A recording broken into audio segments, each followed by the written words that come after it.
সংস্কার সুপারিশ নিয়ে আলোচনা শেষ হয়নি, সেসব বিষয় নিয়ে রাজনৈতিক দলগুলোর সঙ্গে আবারও সংলাপ করেছে জাতীয় ঐকমত্য কমিশন। মঙ্গলবার ফরেন সার্ভিস একাডেমিতে আলোচনায় যোগ দেন BNP, NCP, CPB, Basad, Khelafat Majlis সহ প্রায় ৩০টি দলের রাজনীতিকরা। তবে দেখা যায়নি জামাত ইসলামের কোনো প্রতিনিধিকে। দিনব্যাপী আলোচনা শেষে সন্ধ্যায় বিএনপির স্থায়ী কমিটির সদস্য সালাউদ্দিন আহমেদ জানান, দ্বিকক্ষ বিশিষ্ট পার্লামেন্টের বিষয়ে একমত হয়েছে বেশিরভাগ রাজনৈতিক দল।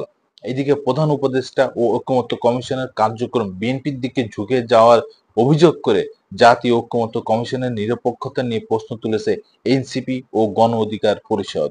প্রধান উপদেষ্টা এবং ঐকমত্য কমিশনের সভাপতি হিসাবে তিনি যখন একটি প্রস্তাবের দিকে হেলে যান এবং যেই প্রস্তাবটি দিয়েছে জাতীয়তাবাদী দল বিএনপি, তাদের অবস্থান প্রশ্নবিদ্ধ হয়। নির্বাচনের পরিবেশ বা রাজনীতির মাঠের পরিবেশ কতটুকু আছে সেটি নিয়ে তো অবশ্যই আমাদের একটা প্রশ্ন থাকবে। সংস্কার সুপারিশ নিয়ে আলোচনা শেষ হয়নি, সেসব বিষয় নিয়ে রাজনৈতিক দলগুলোর সঙ্গে আবারও সংলাপ করেছে জাতীয় ঐকমত্য কমিশন।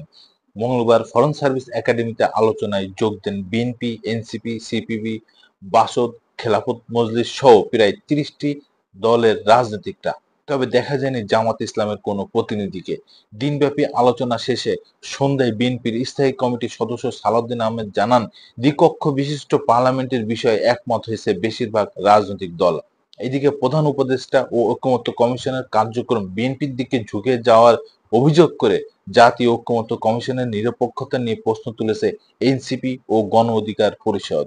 প্রধান উপদেষ্টা এবং ঐকমত্য কমিশনের সভাপতি হিসাবে তিনি যখন একটি প্রস্তাবের দিকে হেলে যান এবং যেই প্রস্তাবটি দিয়েছে জাতীয়তাবাদী দল বিএনপি, তাদের অবস্থান প্রশ্নবিদ্ধ হয়। নির্বাচনের পরিবেশ বা রাজনীতির মাঠের পরিবেশ কতটুকু আছে সেটি নিয়ে তো অবশ্যই আমাদের একটা প্রশ্ন থাকবে।